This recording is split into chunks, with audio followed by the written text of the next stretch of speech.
Ninth observation में क्या देखने को मिलेगा कि action of medicine upon the prover, यानी कि प्रूवर के ऊपर एक्शन कैसी होगी।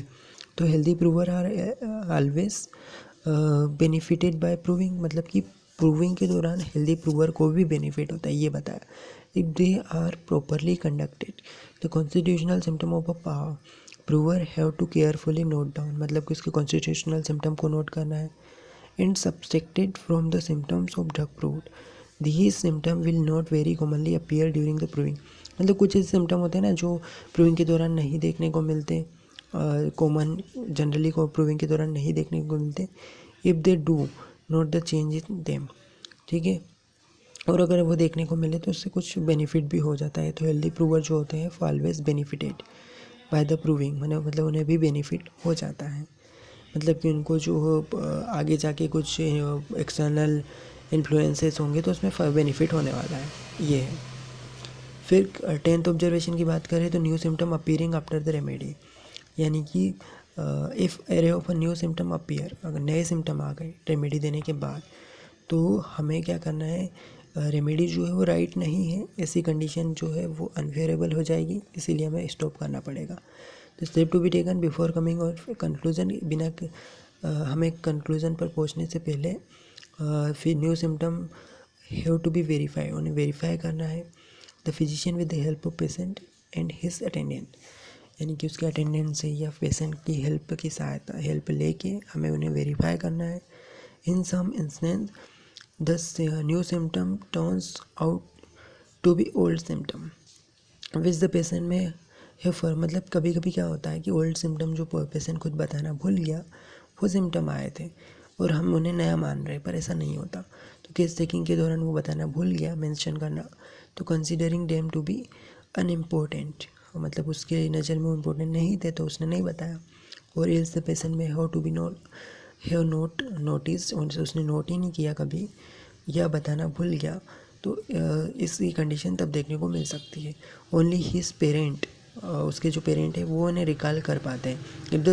If this symptom were never observe by anybody before appearance of new symptom is an unfavourable condition, मतलब कि अगर इस तरीके के सिम्टम की बजाय और कोई से सिम्टम आ गए, न्यू सिम्टम आ गए, तो वो फिर अनफेयरेबल कंडीशन को शो करता है। तो the remedy has to be antidote, हमें रेमेडी चेंज करना चाहिए या एंटीडोट कर दो। लेक्चर से लेसन क्या मिला कि lesson to learn this condition is unfavourable condition है। Probability is that after this new symptom, अगर न्यू सिम्टम आ रहे हैं तो पेशेंट जो है उसको उसकी ओरिजिनल स्टेट में बना के रखने के लिए हमें उस रेमेडी को एंटीडोट करना पड़ेगा। This new symptom are the symptom of medicine, क्योंकि ये मेडिसिन के सिम्टम है। तो and the patient is not going to recover, वो रिकवर नहीं होने वाला, इसीलिए हमें उसको केयरफुली एंटीडोट करना है और टोटलिटी ऑफ सिम्टम के बेस पे ही रेमेडी देना है। फिर 11th observation, when old symptom are observe to repair, मतलब कि पुराने सिम्टम रीअपेयर हो गए, तो condition is such much favourable condition है, मतलब पुराने सिम्टम अगर आ गए तो the disease is curable disease है। और मतलब अगर reverse order of appearance of symptom Hering's law के अकॉर्डिंग आए तो ये तो बहुत ही अच्छी बात है, मतलब कि रिकवरी आसानी से हो जाएगी, क्योर हो जाएगा।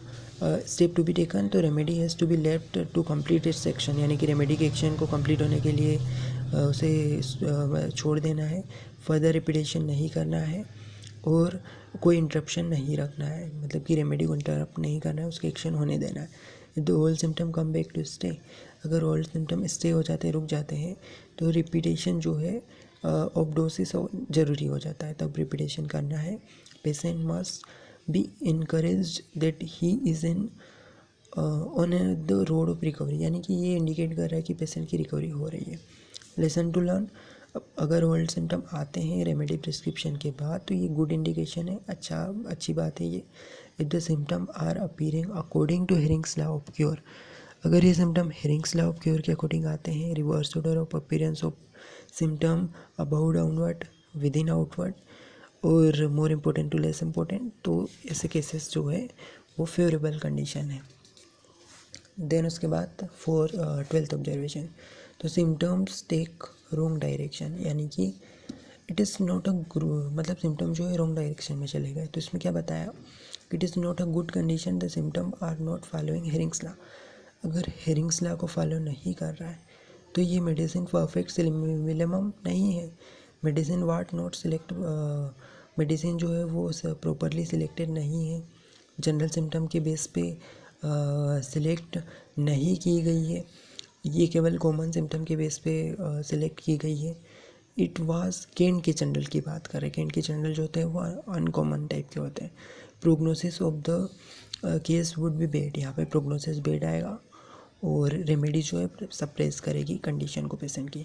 एग्जांपल की बात करें तो after a medicine is administer in cases of rheumatism, अगर रोमेटिज्म जो है उसमें कोई रेमेडी दी तो it produce it instant relief, थोड़ा बहुत इंस्टेंट रिलीफ मिला जॉइंट पेन में। और फिर उसके बाद क्या हुआ, उसका जो इंटरनल ऑर्गन है हार्ट स्पाइन, इसमें उसको डिस्ट्रेस हुआ, उसमें कुछ चेंजेस आने चालू हो गए। In such condition it indicate the transfer of symptom, मतलब कि यहाँ पे सिम्टम जो है less important to more important चले गए, यानी कि हेरिंग्स लॉ के अगेंस्ट हो रहा है। तो क्योर यहाँ पे पॉसिबल नहीं है, यहाँ पे सप्रेशन हो रहा है। स्टेप टू बी टेकन, तो एंटीडोट करना है तुरंत उसे, नहीं तो और ज़्यादा स्ट्रक्चरल चेंजेस होंगे, इंटरनल कंडीशन डिस्टर्ब हो जाएगी और इनक्योरेबल हो जाएगी। Lesson to learn, remedy must always be selected based on general symptom, यानी कि जनरल सिम्टम जो होते हैं उनके बेस पे सिलेक्ट करना है, physical and mental general. Importance must always be given to symptom that are related to patient as a whole, यानी कि वो सिम्टम जो कि एज अ होल डिनोट कर रहे हैं पेशेंट को, उन सिम्टम पे ज़्यादा फोकस करना है। The curative process is always from the centre to periphery, यानी कि अंदर से बाहर होता है, ना कि बाहर से अंदर की तरफ। तो ये क्योर है वो फ्रॉम सेंटर टू पेरीफेरी होने वाला है, more important to less important होने वाला है। तो अगर ऐसा हुआ हेरिंग्स लॉ के अगेंस्ट तो ये क्योरेबल नहीं है, यहाँ पे सप्रेशन हो रहा है, तो इसे इमीडिएटली एंटीडोट कर देना है। Remedy reaction is an important subject to understand by an homeopath, remedy reaction को समझना भी बहुत ज़रूरी है होम्योपैथ के लिए, अगर हमें इस लॉ ऑफ सिमिलिया को सक्सेसफुली अप्लाई करना है तो। Many cases in homeopathic practice are lost not because poor selection of remedy, मतलब कि पुअर सिलेक्शन या पोटेंसी पुअर सिलेक्शन पे ही मतलब कि होम्योपैथिक प्रिस्क्रिप्शन लॉस नहीं होता, बल्कि कभी कभी क्या होता है फेल्यूर साइन सिम्टम को प्रॉपरली समझ ना पाने की वजह से भी होता है, यानी कि रेमेडी देने के बाद जो रिएक्शन होती है उसे सही समझ ना पाए, सही तरीके से समझ ना पाए, इसलिए भी कभी कभी फेल्यूर देखने को मिलता है। तो केन टेल ऑब्जर्वेशन जो है वो हेल्प करते हैं aspiring physician to train themselves in such task, अगर ऐसे कंडीशन देखने को मिले तो क्या करना है ये हमें सिखाता है केन टेल ऑब्जर्वेशन।